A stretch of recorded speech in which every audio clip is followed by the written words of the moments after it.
première chose que vous devez connaître dans le tabernacle, c'est la divinité. C'est la divinité du Seigneur Jésus-Christ. Jésus est Alpha. Il est aussi l'Oméga. Jésus, c'est le tout puissant. Pasteur Barout. Chaque temps, qu'on élève Branham, Dieu de Branham, tout cela. Bon, il est long écarté Branham. Te wana ils a passé. Ngana au côté de la vie privée, mais mutu na mutu a causé la sort na ye. Mais na ebite moi no yo boti. C'est qu'à tel melayo vraiment. Est-ce que au la na bénédiction ou malédiction? Même nga yo o nazali ko tang pour que nazali l'homme au Christ. Ezali grâce à William Branham. La place wana jamais mutawi ko écarter Branham na ministère na ye ata mukolo moko te. Donc ce que l'on combo ya Branham automatiquement yo moko o ba sort na yo. Namoni bato bazo maîtriser un message à prophète Branham te mais bazo lo ba makambo ebele. Namoni bazo ba même ba owela na même monsieur moto Branham azako bongisela nzela. Écoutez, Branham aza prophète ya munene ya calibre ya munene ya Branham, il ne peut pas préparer la plateforme na moto yo aza moto ya akozala na senaye, ce n'est pas possible. C'est subalterne à préparer le chemin pour un chef naye, chef a préparé jamais chemin pour un moto yo aza na senaye, ça ne marche pas. Okay. Première venue Tomoni Ndekomobali Jean selon Malachi 4 ndenge elobamaki ndenge pesamaki promesse tomoni Jean-Baptiste aye ko accomplir yango. Seconde venue précurseur na ezali Malachi 4 tomoni mutayi ko kokisa promesse yango ezali William Marion Branham. Donc automatiquement William Marion Branham azali deuxième précurseur ya seconde venue yankolo Yesu Christ. Donc troisième poule ezali eloko o ezalaki ya motuya na ministère ya prophète Branham. Yango ezali ko komisa ye ezali ko pesa ye ministère yankolo Yesu Christ.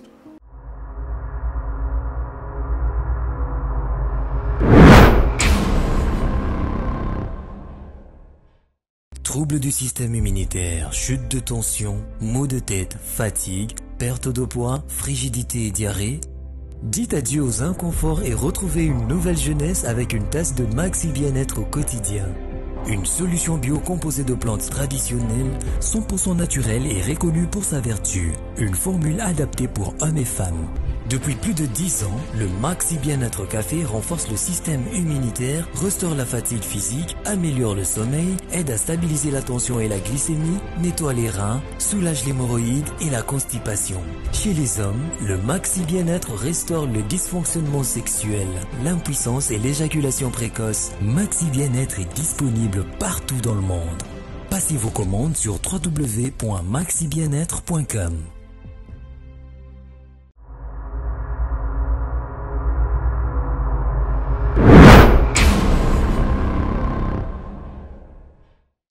Merci pour la nouvelle tendance. Merci encore une fois chez vous. Rendez kita Episcopo Yayambo. Na pesibino bambote partout boza kolanda biso. To bandé mission na biso. To ko bandé mission boete sans to pesa mbote na bawo ya biso baza très cher. Bawo balanda ka biso bawo vraiment à chaque moment baza toujours liso na nouvelle tendance. Nazo pesa mbote na code 0027. Moko parmi ba 24 veillards au bazawana pona ko veiller toujours pour na ko battre la lingoma na nzambe pour na ko veiller pour na ba na nzambe la servante de Dieu MNV à partir de Afrique du Sud na peso bambote bisiko zo na biso don ba yebi et sans oublier Triple Brassard Aigle Masengo à côté du Roi Soleil na peso bambote. Sans plus tarder nazo ko présenter invité na ngai. Bonjour. Bonjour. Bien-aimé Boni. Merci. Tout ce périming encore une fois comme on a plateau na biso nouvelle tendance parce que batu bazali ko qualifier ngai trop côté mon corps. Rande kita Episcopo ndenge nini message eza munene yo kanga mika côté moko to bagité émission eza pona moto nyonso ceux qui ont la connaissance na yo oyoye oyebi ko na connaissance na yo yaka ceux qui tolobaki likambo yo moneza bongo te tokokangela mutu porte te yaka oya kolobela makambo na yo parce que biso batelemisi biso awa lokola ba sentinelle ngana sina zo mikana na famille de Jésus-Christ pour nous défendre doctrine ya mwana na bango parce que ba pasteur belé trop de bouzoba trop de n'importe quoi mutu olobala bango azate et ngana ya pour nous corriger bango nyonso soko sali mabe yebaka ngalobi na tongo na zawana alors bolanda ki ba émission tout ko sala dernièrement na bien aimé na biso tolobela ki makambo etalaki successeur mais vraiment to batu ba msu bazaki déjà d'accord par rapport au noso bayoka ki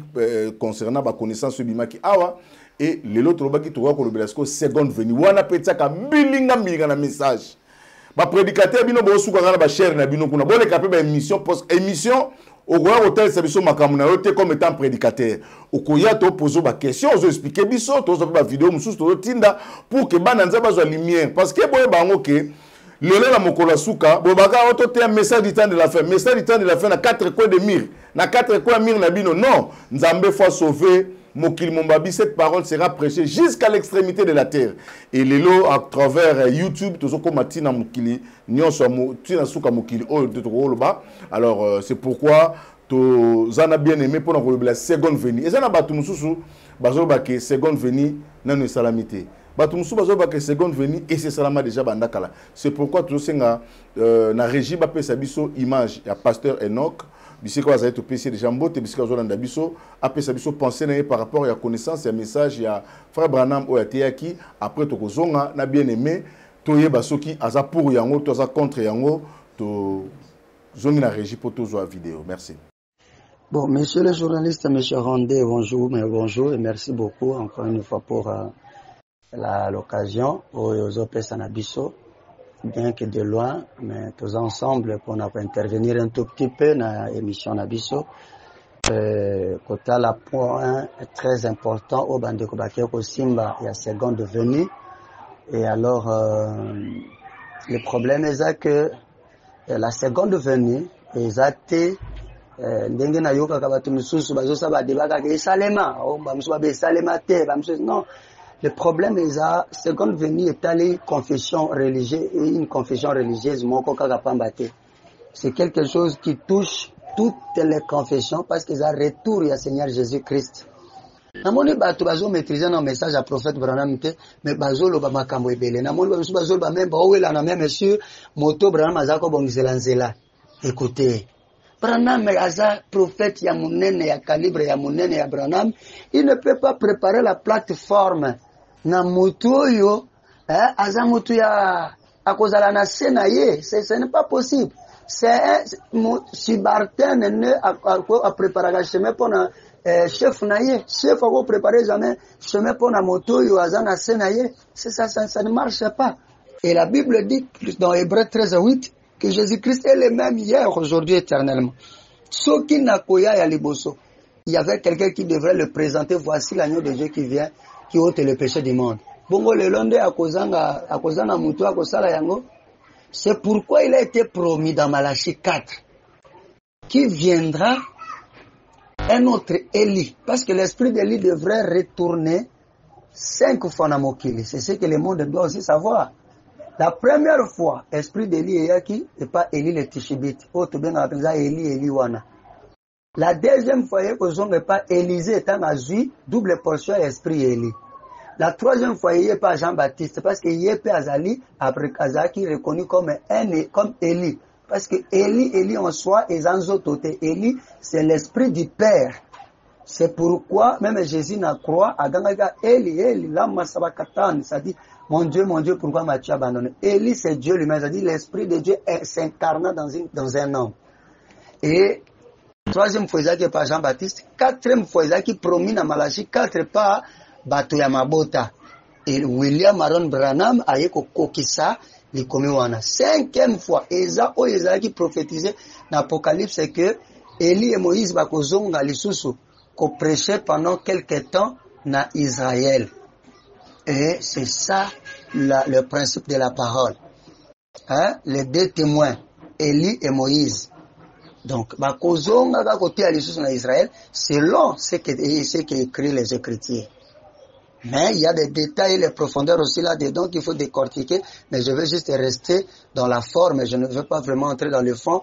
Ceux qui ont de la révélation savent comment est-ce que Élie et Moïse Ango et que ça les met là et qu'on les canne. Dans la seconde venue, il fallait précurseur mon cas là. Précurseur, il y a un esprit d'Élie. Yango William Marion Branham a yaki loko la précurseur à Seigneur Jésus-Christ. Prévenez que les jours à Zako baptisé même batuna rivière Oyo. Tellement qui est belé américain. Mais quand il arrive à la 17e personne, il le banazambe nani mongongo moko ebin e wuti likolo elobi lo klenge moko na tinda ki Yohane Mobatisi pona ko bongisa. Boye na ngai ya liboso yo pe na tindi yona sango po to bokisa boye no ya mibale na ebi ke loko wana na message bande komiso balobaka no balobaki ezande sango eza motote eza boye na boye c'est juste c'est eza kaka bato le bazo sala nako comment ndenga na zolo basikasiko ngana maloba nanga toza bato mibale non le message que je suis en train de donner maintenant est-ce que ça différent na ngai non ça sort de moi. Donc, message ni ne ko présenter bateau Jésus-Christ ce qui est ko na Bible ya Branham était. Maintenant ce que wuta na Bible ya Branham, c'est-à-dire que ça Branham mutazo présenter Jésus-Christ. Voilà pourquoi il y a un dicton qui dit que le messager et les messages sont un et ils sont inséparables. Même pour un artiste, on dit pourquoi tu vas artiste à kufakate? C'est parce que maloba ya artiste, les artistes yemoko. Vous voyez un peu bien que les autres kufa mais c'est la même personne. Donc ceux qui artistes ayemba kanze momoko boyete tanga za vivant est-ce que tanga kufi tokoyo kanze mwana non nzembo toyoka ka artiste Mathéo toyoka ka pasteur eza oya sate ya kitanga za na bon moins et le message qui devrait présenter Jésus-Christ c'est le message du prophète William Branham ça devrait sortir de sa bouche c'est pourquoi il y a des citations Branham azoba que de la même manière que Jean-Baptiste avait présenté aux gens voici l'agneau de Dieu qui ôte les péchés du monde lui aussi ce précurseur qui vient préparer la seconde venue prononcera de ses propres lèvres, voici l'agneau de Dieu qui vient dans sa gloire. C'est ça. Branham doit nous présenter Jésus comme Jean-Baptiste avait présenté aux gens Jésus. Vous voyez?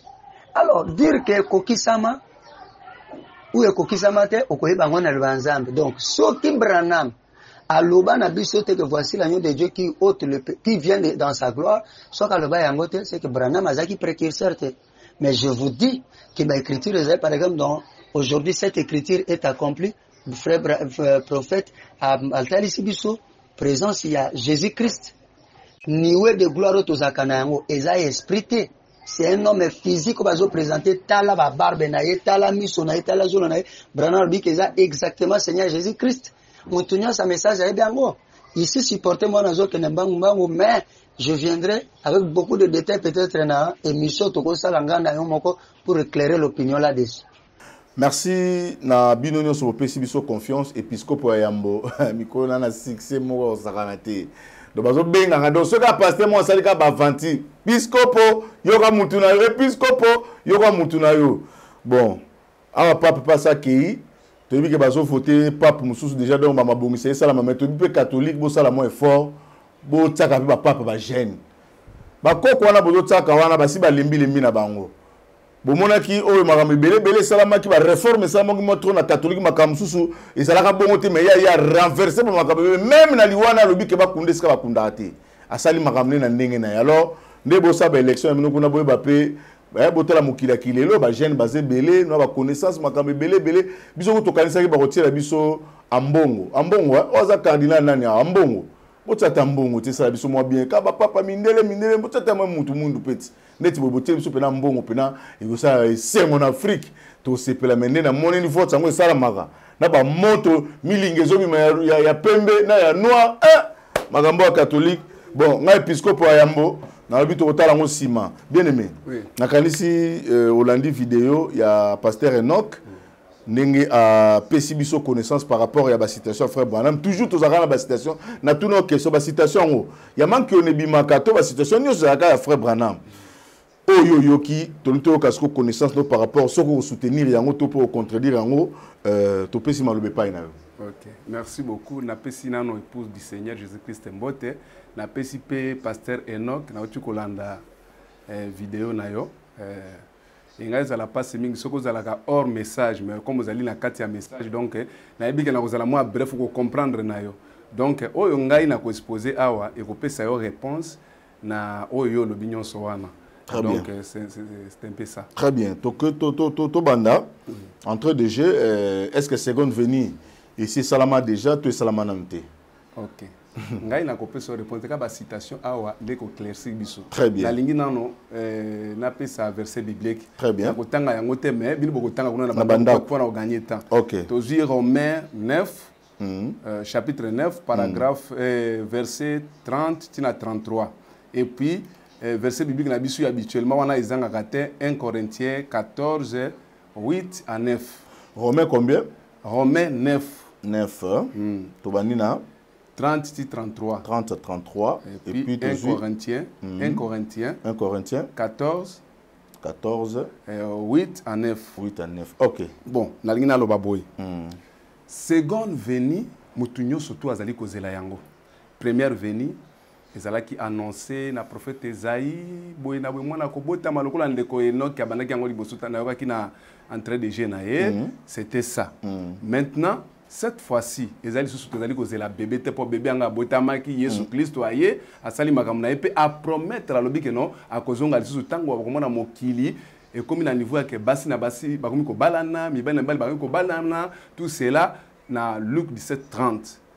Donc lokola Yesu Kristo akoki kozonga te na nzoto Maria botaki ye aponaki 7e ange pour que a jouer rôle na ye ya seconde venue a joué sika aponi William Maro Branham moto oyo écriture ya Apocalypse 10:7 ekokisamaka epai na ye na yango tokolanda sika yango yo parallélisme ya première venue na ya seconde venue ya nkolo Yesu Kristo. OK. Première venue tomoni ndeko mobali Jean selon Malachie 4 ndenge elobamaki ndenge epesamaki promesse tomoni Jean-Baptiste aye ko accomplir yango tango asilisi na suka ya ministère na ye aye ko présenter na peuple o bazalaki na tango na ye nkolo Yesu Kristo. Ye mosala na ye sili bakati motu akufi na ye Yesu Kristo a continuer ti asilisi ministère na ye ba ye ko libatikali ti Paul ti lelo yo sango malamu lokola bango kuna ba barjitaki message ba restaki nkolo Yesu Kristo nde yaki epai na biso ba nation sika na seconde venue promesse ya précurseur ya seconde venue ezali na Malachie 4 po Jean-Baptiste ezalaki Malachie 3. Seconde venue précurseur na ezali Malachie 4. Tomoni mutaki kokokisa promesse yango ezali William Marion Branham. Donc automatiquement William Marion Branham azali deuxième précurseur ya seconde venue ya nkolo Yesu Kristo. Maintenant Jean-Baptiste tomoni na première venue a présenté kibiso nkolo Yesu Kristo na suka ministère na ye. Maintenant na seconde venue ezali ko salema ndenge nini bola na ngai très bien tozali kene maleme na seconde venue nkolo Yesu Kristo nzambe aponi le 7e ange a joué rôle nyonso mibale ya précurseur ya seconde venue et puis en même temps a joué rôle ya nkolo Yesu Kristo na seconde venue na ye. Maintenant eloko nini ezali ko komisa William Branham a joué tous les deux rôles wana ezali troisième poule on azali kolobela pona bato o bazali na message bazali ko comprendre yango. Donc troisième poule ezali eloko o ezalaki ya motuya na ministère ya prophète Branham yango ezali ko komisa ye ezali ko pesa ye ministère ya nkolo Yesu Kristo. Or que na troisième poule wana tozali na ezali na deux parties. Donc deux étapes dans la troisième poule wana. Première poule troisième poule wana ezali na deux étapes. Première étape ezali message o ezali côté yama comme précurseur ya nkolo Yesu Kristo. Deuxième étape ezali nde tango message septième ange asisi ko révéler ouverture de sceaux la parole de la Genèse à l'Apocalypse tango asilisi yango maintenant nkolo Yesu Kristo ye moko l'ange puissant azali ko kita ye moko na se tanga zali kokita lokola nzoto ya oyo Maria botaki kokita te corps physique na ete son esprit en plénitude ezali tanga zali kokita septième ange azali na se pona ko yambaye donc Christ l'ange puissant na septième ange ba komi eloko moko yango wana nde ezali kosala seconde venue physique ya nkolo Yesu Kristo awa na se na ministère ya septième ange. Maintenant Frère Branham a joué qui rôle ya liboso ya précurseur donc liloba o ezali ko préparer épouse. Maintenant tant wasilisi yango donc entre message o ezali ko préparer épouse pour na ko ya mankolo Yesu Kristo na koya ya ange puissant na ministère ya septième ange ezali na écart moko wana. Donc tant moko ezali wana ezali kaka boye atei après mbala moko azu ministère wana tozali kotanga sikango na tourner les regards vers Jésus boyo ka frère Branham ye moko ndenge azali ko détailler ministère na ye. Donc il y a précurseur et puis lokola yebaki ke eteni o yami balé etikali po na uti koloba na lobi ke troisième poule ezali na deux étapes. Première étape ezali message o ezali comme précurseur o ezali ko sangisa mwasi na libala pona ko yamba nkolo Yesu Kristo. Donc na ministère ya septième ange pour être esa la seconde venue yango na sika frère Branham makomi ko détailler biso lokola yebaki ke non atei sango malamu o ezali première étape ya troisième poule.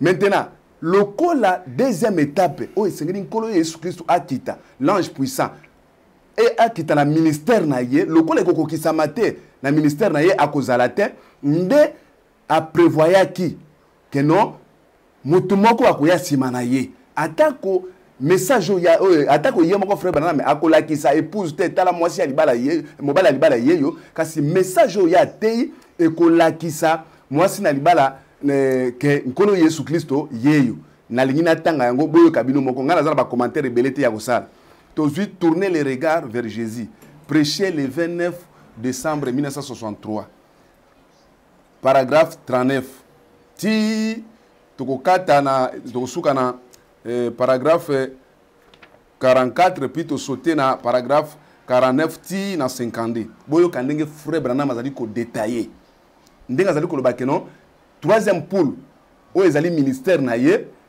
donc ako salela yango ndambo et puis accueillir na retraite accueillir ko pema nanu pe akozongela lisusu pour na ko utiliser yango lokola yebaki ke non tango deuxième étape ya troisième poule kokokisama ya kozala te nde a prévoyaki ministère moko simana ye nazali kotanga yango boyoka yango malamu paragraphe 39.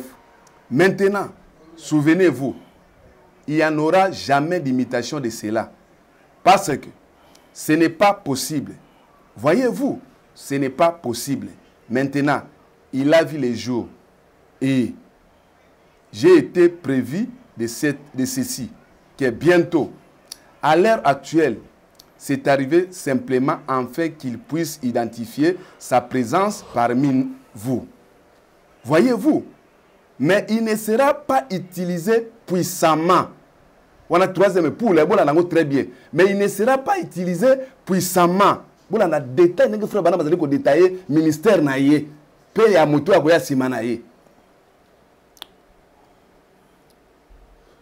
Tant que les conseils ne commencera pas à serrer la vis, donc conseil œcuménique, et quand il le fera, à ce moment-là, les pentecôtistes et autres, ils peuvent imiter presque tout ce qu'il fait. Tout ce qui se fait. Mais, quand ce moment-là viendra, quand la pression viendra, la pression des conseils œcuméniques, la marque de la bête viendra, alors, ce que vous aviez vu temporairement, vous le verrez se manifester dans la plénitude de sa puissance. Frère Branham a dit que non. Ministère de la troisième poule. Oh, on a dit qu'on exercer et qu'on s'est mapesa makasi mingite. Natango na no conseil œcuménique et serré na no vice na yangote.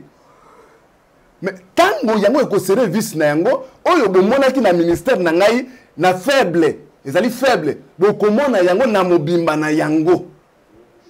Donc première étape eko sali maman na faiblesse sika na deuxième étape nous ala makasi po tango conseil économique eko ya la pression yango nzambe pe amatisi sous pression na ye ya ministère ya troisième poule. Voyez donc comme la 40. Maintenant je dois continuer à évangéliser tout comme la commission que j'ai reçue à ce sujet au début.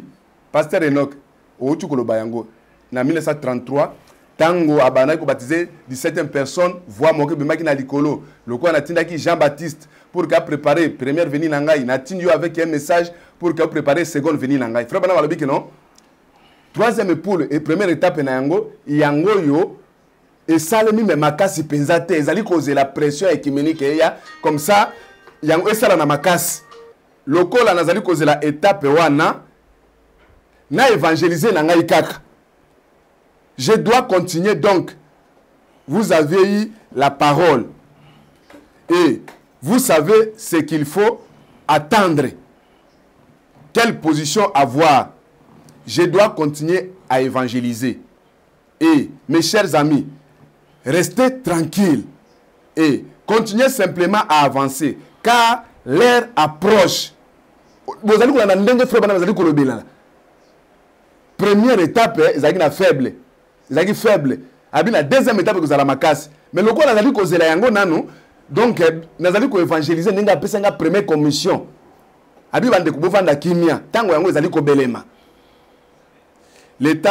Car l'heure approche rapidement. Voyez-vous où quelque chose va se produire. 41. Bon, dans mon cas, il se pourrait que vous voyez arriver des petites choses bizarres. Rien de condamnable. Ce n'est pas ce que je vais dire. Mais je vais dire quelque chose de bizarre par rapport à la tendance habituelle. En effet, là où j'en suis arrivé dans le ministère, maintenant, je reste en retrait. Donc, première étape, il y a troisième poule et sali me makasité. Si kana kei nano kopema, bon on a très bien fait mon ngazali koloba. Ngaite. Je garde les yeux fixés sur ces points-là. Donc na kei kopema, nazali kozela likambo na ekosala mayami balé nazali kozela yango. Et j'attends que le moment soit venu de l'utiliser. Mais il sera utilisé. 42. Et chacun sait, en effet, qu'aussi sûr que le premier a été identifié, le deuxième aussi a été identifié. Et si vous réfléchissez bien, vous qui êtes spirituels, comme la Bible le dit, que celui qui a de la sagesse, le troisième est très bien identifié. Voyez, nous savons ce qu'il en est. Donc, le troisième poule est ici. 43. C'est tellement sacré que je ne dois pas en parler beaucoup. Comme il me l'a dit au commencement. Il a dit ceci. Ne parlez pas. Vous vous en souvenez? Il y a des années, l'Assemblée dit Amen. Il parle de lui-même. Alors, donc, kolobate. Donc, il parle de lui-même. Voyez? Mais, vous, j'ai cherché à expliquer les autres. J'ai fait une erreur. Ceci sera la chose qui, à mon avis, je ne dis pas que c'est le Seigneur qui me le dit. Ceci sera quelque chose qui mettra en mouvement la foi de l'enlèvement pour le départ. Voyez, je dois rester bien tranquille. Voilà, frère Branham. La deuxième étape. Pour un peu de temps, souvenez-vous, et ceux qui écoutent cette bande, vous verrez peut-être bientôt ce genre de changement dans mon ministère. Un des clés Abi bokomona na ministère nga lokola ezali sous makasi te ekwei un des clés. Bon la frère Branham est très bien. Et non une accession, un des clés. Nous sommes dans cet âge-là maintenant et ça ne peut pas aller plus loin. Nous devons attendre un instant. Bon la frère Branham, il faut oser la mouke nanu. Pour y aller bosso salemi nanu mais makasi te. C'est que oser la moi mouke ya makasi et salema. Jusqu'à ce que cette chose-ci se produise pour que nous puissions arriver jusque là. 45. Il viendra un temps sûr dans cette nation. Pardon. Et alors, ce sera le moment, mais c'est parfaitement bien identifié. Ça se resserre. Et alors, quand ce temps viendra et que la pression sera telle que vous serez exclus partout, alors regardez bien ce que je vais dire. Je vais vous dire. Alors, regardez bien les troisième poule. Voyez-vous, il sera carrément adressé à ceux qui sont totalement perdus. Mais il sera à la disposition de l'épouse et de l'église. Le cours a dit que première étape est salemi makasi pesate na ministère na ye azali cause la deuxième étape. Le cours a dit que akokufa deuxième étape wana ekokokisama na ministère na ye te sika yokana ko prévoir biso mutu moko oyo message ko présenter ye tolanda yango très bien. Paragraphe, tournez les regards vers Jésus. Paragraphe 50, 51, 52. Bolanda très bien. Bolanda yango. Nous en sommes maintenant plus proches qu'il me semble. Je ne sais pas quand cela viendra. Mais c'est très très proche. Il se peut que je construis une plateforme pour quelqu'un d'autre du marché et que je ne sois enlevé avant que ce ne soit terminé.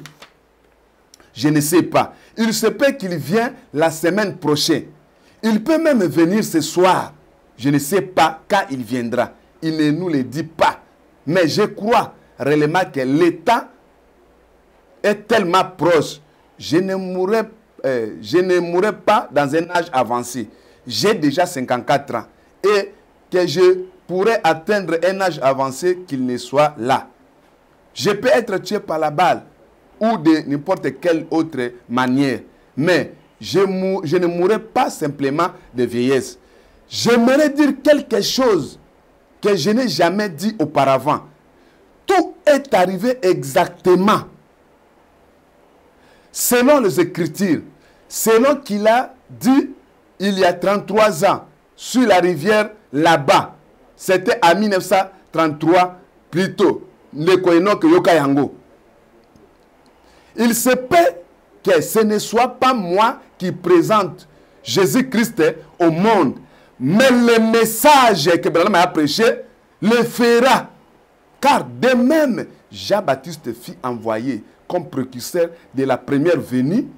Ainsi, le message est envoyé comme précurseur de la seconde venue. Et Jean dit, voici l'agneau de Dieu qui ôte le péché du monde. Ainsi, tout s'est accompli de manière parallèle. Et je sais qu'il en sera ainsi. Le message ira de l'avant. À prévoir déjà que non, message de Kotali Sabiso Mutu Oyo à cause du ministère wana deuxième étape wana o singla ki yazwa pour yako kufa na ye. Pour na bakisolo lisusu oyo kayango bien pe bande nyonso to ba bénéficier oyo kanenge frère bana mazali ko prévoir ministère moko. Donc tozui na 7e saut. 7e saut, paragraphe 326, 327, 7e saut. Maman ya makamonde yango wana ya 3e poule. Ok. Je vous dis seulement ce que j'ai vu. Yoka sincérité à frère Branham, hein? Yoka sincérité à frère Branham. Abi na kolobi kaka oyo ngai na monaki pe na yokaki. Po ya bana aboyi na elokuta. Je vous dis simplement ce que j'ai vu et ce qu'il m'a été dit. Et maintenant, vous, faites ce que vous voudriez. Je ne sais ce que les 7 tonnerres retiennent ces mystères. Le ciel était silencieux. Tout le monde a compris. L'Assemblée dit Amen. Il se peut que ce soit le moment. Il se peut que ce soit maintenant l'heure où cette personne remarquable dont nous attendons l'entrée en scène pourrait bien entrer en scène. Il fallait remplacer ce qui a assis ici, il faut qu'on musala. Après, abakisi sur la 7e saut. Oh, ils avaient silence d'une demi-heure. Place maman makambo izali 3e pour les aliwana. Wana natangi paragraphe 326. Yoka 327. Peut-être que ce ministère que j'ai exercé en essayant de ramener les gens à la parole, la mission qu'il avait réussi quand il baptisait la 17e personne. Le roi Latinaki Jean-Baptiste a préparé première venue nanga, il a tenu avec un message. Jean-Baptiste a préparé qui batu po ba yamba Yesu. Bravo message na ezali ko préparer batu po ba yamba Yesu Christ. Na seconde venue na ye. OK. Peut-être que ce ministère que j'ai exercé en essayant de ramener les gens à la parole a posé un fondement. Et si c'est le cas, je vous quitterai pour de bon. Est-ce que frère Branham a bon mo isikango? Asia kufabi soki bongo ngai il faut na kufa na ngai. Nous ne serions pas deux ici en même temps. Voyez, si c'est le cas, lui va croître, moi je vais diminuer. Je ne sais pas. Frère Branham, vous allez toujours prédire. Yoka sikango. Nazali kopesa luka ba citation. Donc il y a l'adoption. 5e partie, paragraphe 34. Bon, donc remarquez la venue du Seigneur. Jésus est tellement proche que l'esprit qui avait commencé ici en bas, juste un peu avec la justification, le baptême du Saint-Esprit. Et maintenant, nous sommes juste au moment de la venue de la pierre principale. Donc, le Seigneur Jésus-Christ, nous sommes maintenant au moment de la venue du Seigneur. Donc, la pierre principale. L'Église doit être si parfaitement semblable à Christ. Celui qui croit en moi fera aussi les œuvres que j'ai faites. C'est Jésus qui l'a dit. Voyez, maintenant, nous allons avoir. Il y a un ministère qui va venir, qui reproduira de façon exacte la venue de Christ. Qu'est-ce que c'est ce ministère-là identifie? La venue du Seigneur. Ndeko eno kozali koyoka. Tokei sikangoyo 18 jours avant frère Branham akufa. 18 jours yoka na les événements modernes rendus clairs par la prophétie. D'ici décembre 1965. Yoka ne frère Nazali koloba. Nakasi on dit la prophète Branham et puis ba déclaration na okoki jamais ko boya yango. Mais paragraphe 279 ezala na traduction Shekina ezala la voix de Dieu même paragraphe. Mais il viendra sur cette terre. C'est la promesse de Dieu, un authentique serviteur de Dieu, identifié par la parole, comme étant la réponse pour ce jour-ci. Donc, ngaina yo pasteur Enoch, vous allez causer la siganine. Ce n'est pas l'avenir du Seigneur. Ah, frère Bernard a dit que non. Réponse na biso, il y a seconde venue encore le sous ezali ministère oyo ekoya simanaye. Na bandeli yango lisusu. Mais il viendra sur cette terre selon la promesse de Dieu, un authentique serviteur de Dieu, identifié par la parole comme étant la réponse pour ce jour-ci. Il mettra l'épouse en ordre, une toute petite minorité de l'Église, et elle sera enlevée. C'est vrai, il fera la présentation. Voici celui au sujet de qui j'ai dit, voyez qu'il viendra. Kakandenge Jean-Baptiste Albaki, voici l'agneau. Frère Banambi, le coup là, il y a un message naïe et qu'on présente sur Christ. Il y a un peu à prévoir, que non. Si manangai ministère mongo ekoya pe eko présenter tala mutuango ye yo labaki akoya na kanisi na pesi ba écriture yango wana.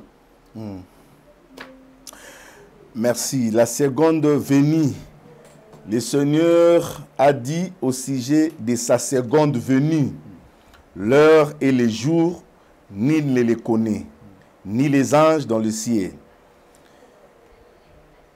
Il a ensuite enseigné la parole du figuier. Il a dit que lorsque nous voyons pousser les feuilles d'un figuier, nous pouvons savoir que l'été arrivera bientôt. Si quoi ba seconde venue, n'engé ba église pentecôtiste bazaroté abisso, seconde venue enlèvement. Donc c'est-à-dire seconde venue à Christ et allait accompagner na enlèvement de l'église. Christ sera dans les heures, trompette et bêta, batu ba mati. Maintenant batu ba ka seconde venue, basé la makambo de salama. Mais par rapport à tout ce que tangi awa, ba citation no lobeli, seconde venue, o wana batu basé la ka ici salama, tona ne salamité. Et salamate. Au moment où Yesu tanga na première venue. Oui, A exercer ministère naïe. très bien. Tant à ce ministère naïe, il fallait akenda na séjour des morts. Qu'on récupérer. Ba amoyo Satan la kangaki banda na jardin d'Éden. Ba santu nyonso wana. Azwa bango pe azala lever na bango. Ndenge moko na seconde venue. Il faut ministère wana esala nano. Sika na cri moko ekobetama. Cri yango bazila te kelelo kobeta bo. Message ndo ya côté ya wana. Na suka na yango. Ba mora Christ ba kosekwa. Na ye mutu azali ko jouer rôle ya Yesu Christ na seconde venue. Na batu wana nde ba connaître. Frère bana malobela ngona Dieu se cache et se révèle dans la simplicité. Nous allons écouter le paragraphe 320. Batu bakasa babi que non, Yesu akozala suspendu kuna na likolo, batu balongwe awa, bakay okutana na ye. Yazana avani na trône. Donc o ezali ko sala manakati ya nation awa. Donc septième ange mtazali ko jouer ba rôle nyonso wana. Ya nkolo Yesu Kristo. Ya avani na ye kuna. Ye même ata na Israël. Tanga évangile kozonga na Israël. Yesu Kristo nzoto na ye ko kende kuna te. Batumi bale Elina na Moïse nde bakokende kuna ko jouer rôle ya nkolo Yesu Kristo na retour na ye na Israël. Yesu Kristo akokitaka nzoto na ye physique kaka na millénium. Mais quand il dit que je viendrai vous prendre, na ebinzela, na kei, na koya kozwabino. Son esprit va s'incarner dans les hommes qu'il a choisis. Esprit na ye en plénitude et koya elati ministère net ya septième ange. A jouer rôle wana ya vani na kiti ya bokonzi. En attendant, fils de David na trône na millénium. Donc le cas politique ali wana azali ko pesa ngona musali ya asepla na sebina randikita. Yo na Israël na nation na poni yo randikita kenda kuna jouer rôle na ngai za lokola Félix. Babengi ne tasi. Mais non, toto ba place wana a jouer rôle. Il y a le biké bokomo na nga na mapata.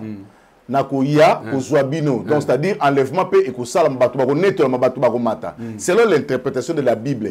Maintenant quand il va jouer le rôle, Orobia va jouer le rôle ko anga, c'est ka kozana mabele na batu. Mais kuna illustration ça qu'on dirait kozana mapata, je viendrai au kita souste. Batu ba se confondre à place wana. Très bien. Na kotangilo sikango. Très bien. Ezali boye. Nkolo Yesu nazali ko répéter. Nzoto Maria botaki la corde physique ya Nkolo Yesu Kristo et ko kitaka jamais trône. Ti na millénium. Donc makambo esengela ki ya sala avant to koma na millénium azali kozwa batu ba jouer rôle wana ba serviteur ya lingi sika na 3 ans et demi auto kozela avant mokilier sokwama donc ba mutu oya kozala représenter comme un colosse sous Christ kuna na pendant les 3 ans et demi avant millénium ezali batu mutu oyo ya ponaka jouer rôle na ye na seconde venir wana se. Donc frère bana malubi ke batumi bakasababi ke même bande comme sous ya message bakasababi ke non Yesu Kristo uzala kuna na likolo akiti kuna le bisu peto zongwa na likolo tokoye kokuta na kuna tokuti. Oui, c'est verset biblique interprétation. Tala. Ouais. Apocalypse 17 le que non 7e ange de a ko révéler ba ministère ba mystère. Bible ezali zamba Bible comment na ba symbole il faut nzambe atinda moto pour apesa interprétation ya malamu. Yango na kotangela yo na ezana magna prévoir ki yango teme na obimisango na kati ya. Très bien. Donc comment chiter na biso merci na bino so pesi biso occasion ya kolanda biso vraiment tolobi ke bolanda ka biso pona en tout cas confusion za mingi na makamba seconde venir confusion za mingi na message ba tuso wa kene boy awande toze yango tobi to kozala lipapu moko te soki opposant la vérité sur yango obengi biso numéro za wana okoya koleka hôtel Sabiso connaissance na yo par rapport à ba écriture. Yoka, Dieu se cache et se révèle dans la simplicité. Paragraphe 320. Il s'est même abandonné à la mort. Mais, oh, en ce matin de Pâques, alléluia, c'est là qu'il a nettoyé son air. Il a vraiment balayé le déchet. Frère, oh oui, et le blé a été scellé pour les greniers. Il repose là, dans la terre, avec l'Esprit éternel à l'intérieur. En attendant ce jour, ce grand jour dont nous allons parler, la venue du Seigneur. Quand cette vie prendra vie, et alors nous nous lèverons dans cette résurrection. Et nous serons enlevés avec lui dans les airs pour être rassemblés dans les greniers. Et nous serons enlevés avec lui pour être rassemblés au grenier. Est-ce que vous avez dit na répéter on bien peu yoki yango ndeko kitoko donc alors que bisu na ye ezan ko Yesu Kristo oyo Maria botaki ministère oyo et joaki rôle yankolo Yesu Kristo na seconde venue to connaître la mabisu na ye longo peut-être to batela makuna na grenier en attendant nzamba zali ko boma moki tribulation zali ko lekawa nzamba zali ko boma mokili soki mokili esokwami millennium et s'installer mais na ye na groupe ya bato bazalaki na ya lever a comme bango pa ya nkolo makambo Yesu Kristo le fils de David na millennium tala bato o nga na zalaki na bango yeyo lokola par exemple Félix atuni mutu délégation na États-Unis bato ba ko considérer lokola Félix très bien tango ba ko sula ba sololi esili tango ko ya ko pesa rapport pa na mutu atindaki ye très bien eza bongo c'est facile de konangai. Merci beaucoup nakalisi bolandi biso avant ko pesa invité na biso dernière parole na rolinga ko banzembo yo ya l'ifoko du ciel. Quand la bataille sera terminée, des Bibles seront fermées, nous déposerons nos armes et nous voyagerons comme les penses dans les airs. Moi je sais qu'il est vivant, je sais que mon Rédempteur est vivant. Et que le Saint-Esprit, c'est le sceau de la promesse. Oh, oh, oh. Merci Nabino sur votre occasion qu'on a biso. C'est par là que tout ça chité une émission Nabiso Kitoko, tout ça la seconde venue. C'est pourquoi on a tanisi sunzembo oh vraiment oh côte ça Nabiso na ben. Il y a copé ça espoir moi dans Nzambe. Cette bataille oh tout ça on a mukilo un jour et aussi là. Tu ko déposer Minduki Nabiso, peut tu ko voyager à Kitoko. Tokozala na gloire ya tata toko sepela na passion sur tout le monde qui na mokili oyo un jour aussi là na pesi dernière parole nanga ni noko koloba tokomi na souka émission qu'est-ce que les gens peuvent retenir par rapport à tout ça lelo bato balandi en tout cas au tangi ba citation nyonso et les gens ont compris le bani na souka okoko ba pona émission lelo et puis soko ko annoncer émission zo ya so to lobela susu termine parce que to ça la makambe belé na kati ya générique na biso ko mona déjà biloko na bimisi déjà makamba ba photo makamba ba biloko boye makamba biloko boye to la makambe belé zoko na kati ya message to moni prenons l'exemple pasteur Barouti atei biso Nzambe ya frère Branham. Tout le monde successeur na ye a comme côté ya Nzambe ya papa na ye. Mais au lieu de dire seulement que Nzambe ya Branham, ma beti biso Nzambe ya papa na ye. Oh Nzambe papa na ye zaka Nzambe ya Branham. Mais déjà pour le baga Nzambe papa et comme d'ailleurs effacer comme moko bo auto banda ba frère Branham a dit Dieu de Branham déjà pour Nzambe papa nanga toi sous na kombo te comme papa nanga les explications. La place où on a jamais mutawi ko écarter Branham na ministère na ata mokolo moko te. Donc ce qu'on ngoli kombo ya Branham automatiquement yo moko oui ba sort na yo Dieu de mon père. Autant que on na ba fiche non c'est toujours mona Dieu de mon père. C'est là ndeko na ngai. Mais na ebite moi no yo boti. C'est ka telemela yo vraiment est-ce que okozala na bénédiction be malédiction. Même ngai yo o nazali ko tanga pour que nazala lelo mo Christo. Ezali grâce ya William na Branham. Nzambe a privé makambe belé na vie na ye pour que ayeba nani volonté parfaite ya Nzambe. Pasteur Barout. Chaque temps balako ko élever Branham, Dieu de Branham tout cela. Bon le long écarté Branham. Te wana eza pas semi. Ngana okota na vie privée mutu te mais mutu na mutu akozela sort na ye. par rapport à la parole de Dieu. Non, c'est le message parce que tu commis comme on a yango bongo peut tout ça les constat yango total ici parce que vous nous avez prêché frère Branham. Message du temps de la fin, frère Branham. Mais quand ça devient Dieu de mon père. Alors le nom de Branham n'existe pas. Na lobby yango clairement. Bien que ça caché. Donc au lobaki mot de la fin. Très bien. Épouse na ko Sabino Boye. Na kanisi na tangi citation ya frère Branham. Troisième poule. Et Salemaki est pas prophète Branham, première partie, deuxième partie et Tikali. Yangonde ministère o izali ko ya simanaye nde ko jouer rôle wana. Pour tel le conseil communique nano et salamité. Pour alobi yango très bien que tango ba ko service nzambe pas ko déployer deuxième étape et troisième pôle. C'est ka yepe Branham azalite est-ce que c'est quoi les sous? D'ailleurs alobi nini? Alobi que ngai na kozala juger selon génération ngana teyaki. Donc, Branham a besoin de sous tabi na besoin de sous té. Donc, mutu pose la ministère o ekozwa charge ya seconde venue en kolo Yesu Christ. Ndeko na ngai, soko tangi Romain 9 na tangi yango te, okomona kuna babi ke Pierre d'achoppement. Pierre d'achoppement ndeko ya. Okotala o mutango yo a représenter ministère en kolo Yesu Christ. Ah, oboye ka le baboya ki Yesu. Babi azaki na beauté te ni éclat pour attirer nos regards.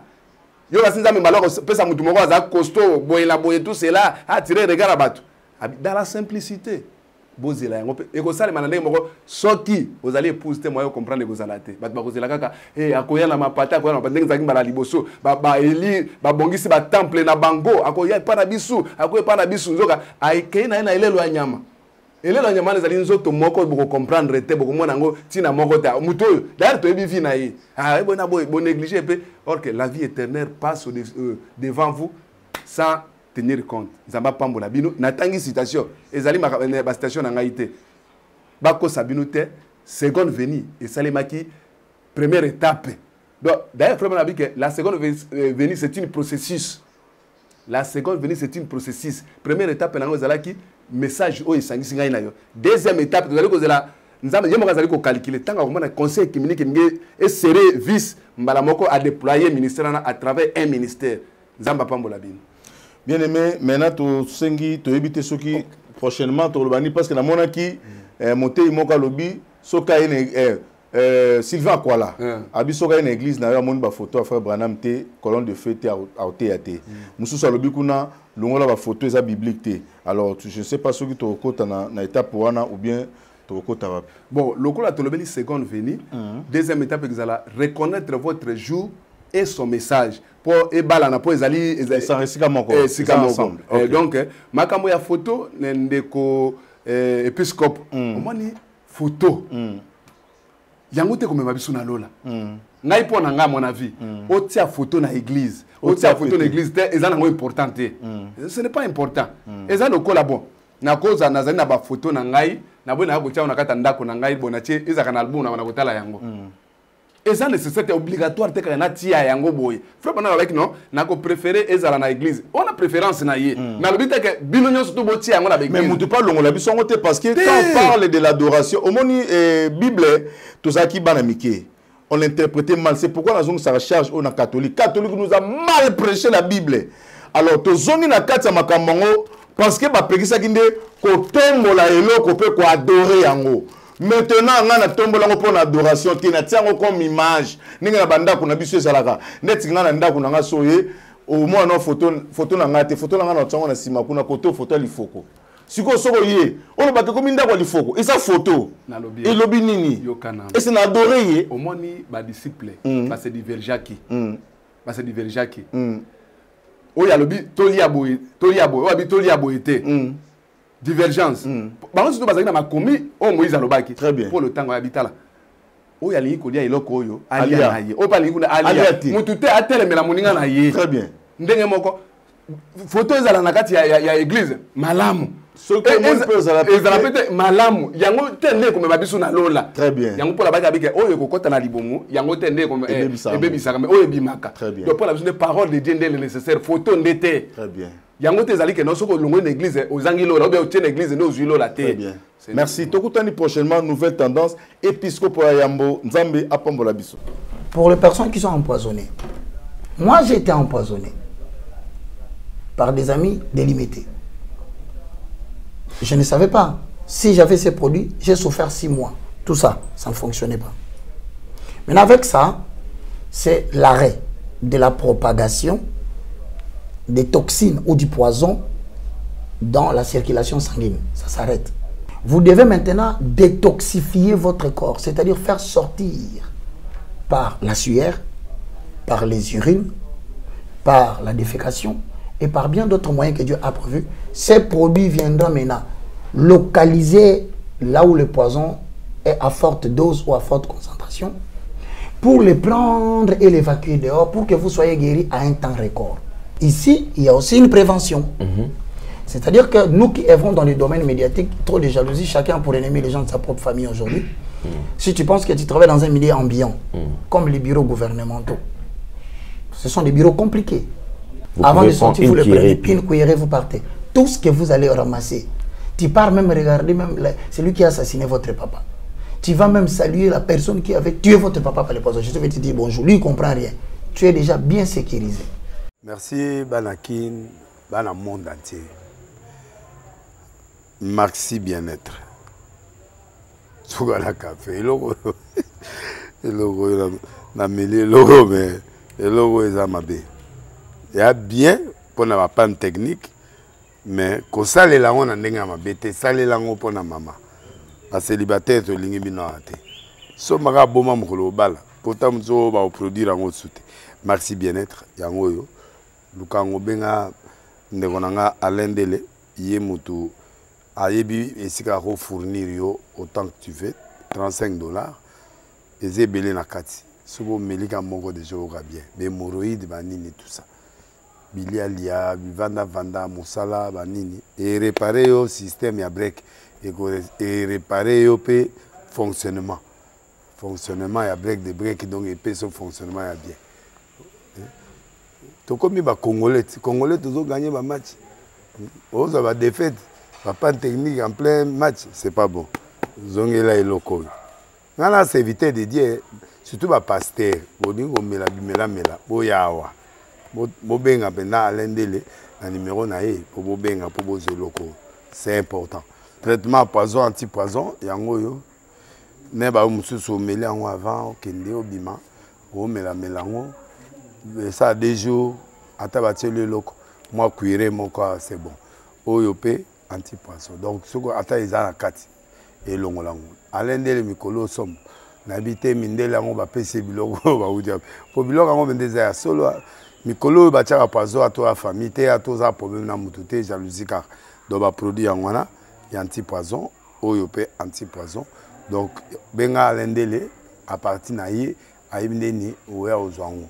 Nous amenons pambola bino, mi batte lambo ke komi biete, batwa comme la jalousie, oyo tozo comprendre des souté. Bana mike bazo kufa, mikolo bazo kufa, ba otiana bana bébé ba poisson. Donc, toujours, zala nanti, na ondengana nga ndako, c'est bon. Que Dieu vous bénisse. Bien-aimés dans le Seigneur, shalom. À vous qui ont un grand cœur. Bino bao mitema nzamba pesa bino mitema malamu. Mitema kosunga. Fondation Alendele na orphelinat Christ Rédempteur bana posa na bino. Bana posa lisungi na bino. Bano baboti bakenda. Bano bazala moya kotanga te. Bato bana besoin lisungi. Bino bato wala mitema malamu.